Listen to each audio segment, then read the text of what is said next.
Ignition sequence start. 6, 5, 4, 3, 2, 1, 0.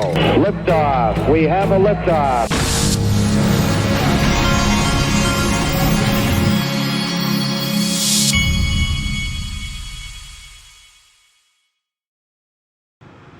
Hey everybody, this is the Digital Asset Investor, and I just got back from being out of town. That's why this video is so late today, and it turns out that we are in Uptober all of a sudden, and the prices are taking off. We've got a $3.08 XRP, but this is the important number. We're back up. We're at 4.16 trillion. You know, only about 96 trillion to go. We're so early even now. So let's listen to this. Bloomberg is calling it Uptober as well. Just a quick check on crypto prices as we begin the so-called month of Uptober with strong gains. Traders are betting of a rebound after one of the harshest sell-offs in months. Cryptocurrencies shed roughly $300 billion last week as a wave of leveraged bets unravel, but things may be looking up this month with Bitcoin ending in the green in the last 6 Octobers.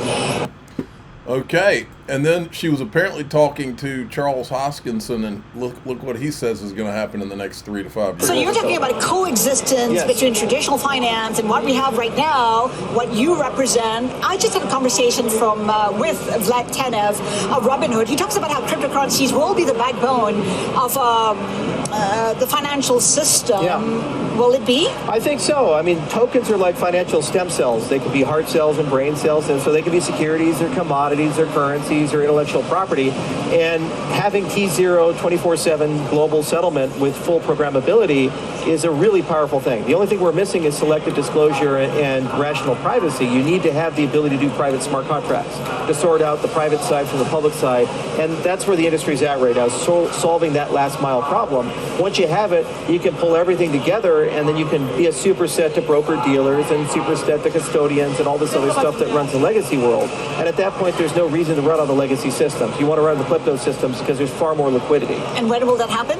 Within the next 3 to 5 years. And the big challenge was regulation, but the regulation's getting done. You know, Clarity Act will probably be passed in October, and then it'll be about 2 to 3 years of rulemaking between the SEC and the CFTC, and then every jurisdiction, the MiCA framework in Europe or Abu Dhabi's ADGM or here the Singapore Monetary Authority, will have to be interoperable with that financial set. And it's not going to... How can that happen? Just talk about tokens, it's going to talk about securities laws and taxes and custodial standards, and then we as an industry can adapt our software accordingly, and then all the securities will enter in. That's $10 trillion on the blockchain space, and then everything else is the sky's the limit. So we've basically won as an industry. We've won. Look at this, 90% chance the Federal Reserve cuts interest rates again this month, according to crypto prediction platform Polymarket. And make no mistake, the reason Polymarket is more accurate than anything is I'm sure there are insiders that go in there that place their bets because they have information we don't, if I had to bet. Now, here's Paul Barron talking about markets have spoken. U.S. government shutdown may signal a crypto market bottom. Here's the shutdowns since 1976. The big one was back in 2018 under Trump, 35 days. That was the biggest one. Here's the facts the media is not covering. The average length of a shutdown is around 8 days. The S&P 500 has ended higher 1 year after a shutdown, 86% of the cases. The S&P 500 also posted an average gain of 13% 1 year after the shutdown ends. So it seems and appears that the markets don't necessarily care about this. They apparently like government shutdowns. Now here, he was talking to one of the guys from Axelar.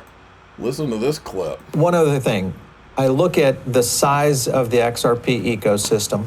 Would you consider doing some kind of, event that would help onboarding into these pools? The XR Foundation is looking to create some of these programs in the early days, just to bootstrap adoption. Frankly, I don't know if that's necessary. If you look at Midas's growth, they had 50 million in AUM in January, and now they're close to $1 billion. What's remarkable is they did this without any points or incentive programs. It was all organic demand because the product is good and people like making money. That said, Axler Foundation is committed to help grow the XRPL, and we do want to accelerate adoption. So there is going to be a distribution related to MXRP, and we'll be able to disclose more about that in the coming week. Keep locking up that XRP, folks. I'm all for it. CME Group starting early 2026. Trade crypto on your schedule. They're going 24/7 futures and options trading on the CME. It's all going to be 24/7. In fact, where I just got back from is Dallas. I believe that the new stock market that they're creating in Dallas is going to be for the purpose of when they start tokenizing stocks. How about them apples? Now, I get them confused sometimes. This is Phil Kwok, I believe, from Easy A.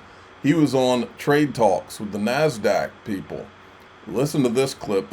First, it's the lady talking before him, and then you'll hear him talk. That we tend to think very U.S. or Western-centric in terms of here's the value of a digital asset, here's how I can hedge, here's how I can trade, but the underlying technology is what's helping to grow micro-local economies, alternative forms of capital formation, allowing people around the world to have direct access into our treasuries or markets, as an example. So when you think about it, not so short term, what it's worth, but longer term as an infrastructure and circular economic play, I think you could get some support behind that.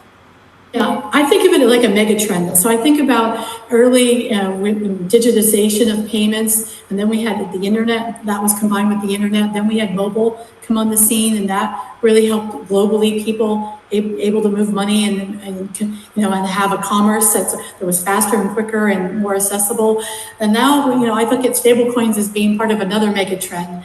And during those mega trends, I think that we can learn from things that we know now and leverage best practices and lessons learned from what we know now. But I also think there's a little bit of forgetting what we know and think about it through fresh eyes. Because I think we needed to do that when we were building the internet. We needed to do that when we were working and using mobile payments, mobile interactions, mobile apps.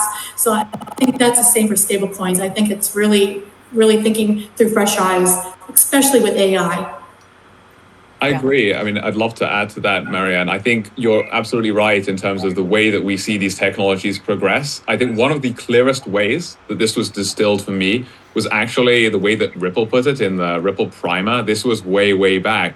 But it was that there's this idea that the internet has made the transfer of information virtually cost-free. You can go on Google and you can look anything up. We can be live streaming this right now, and anybody can get that completely for free. But the transfer of value is not free by any means. We talked just earlier about us sending that wire transfer, $15. The person we were sending it to literally is $5 worse off, even though we sent $10. How is that even possible? It's almost insane. And when you're looking at international wire transfers, it's so much bigger, right? It's such a bigger problem.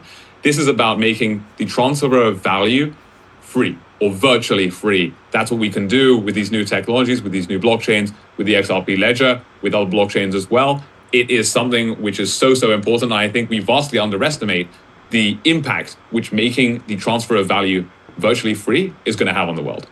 Yeah. Well, actually, let me add on to your point as well. That's good stuff. There's also a clip here at the beginning where he talks. I wanted to play for you. This guy's so smart. Are already having an impact. Give us some of those use cases. There's tons. We've moved vastly on from where stablecoins started off their life. Oh, come on. Which was purely in trading. Trading as a way to essentially take profits when you have a lot of volatile assets. So, for example, if we're looking at Bitcoin or Ethereum or XRP, it was a way to take out profits. Now, what we have had this whole DeFi revolution where you actually now have, number one, you have payments. So payments across the world, cross-border, absolutely massive use case. We've spent a lot of time in Asia recently, and there are literally prices in some places that are quoted in USDT or USDC. And now we're seeing that ripple across the board. So we're seeing payments, trading, we're seeing a lot of ripple across the board. DeFi, people able to earn savings on their stable coins. Essentially, it's the rebuild of this whole economy, but fully on-chain. Wow. Do you realize how huge, what a part of something that we all are right now? It's just massive. Look at this. U.S. Treasury exempts Bitcoin from 15% corporate minimum tax. I've always believed that somehow they're going to have to, and it may not be available to us, but somehow, maybe at the institutional level, they're going to give some kind of, they're going to make these transactions somehow not taxed, because it would create too much friction for there to be a tax on every XRP transaction. Don't know if we'll get to participate in that tax-free transaction thing, but I just feel like that's where this ends. Okay, we got a lot more. We're going to go to daixrp.com. That's the Patreon. If you'd rather join through YouTube, click join below any of these videos, or you can hit the subscribe button on X. We do the full video plus the extended video with no commercials. I'm the digital asset investor. I'm not an investment advisor. This is for entertainment purposes only. Please subscribe, hit the like button, tell your friends and family. Here we go.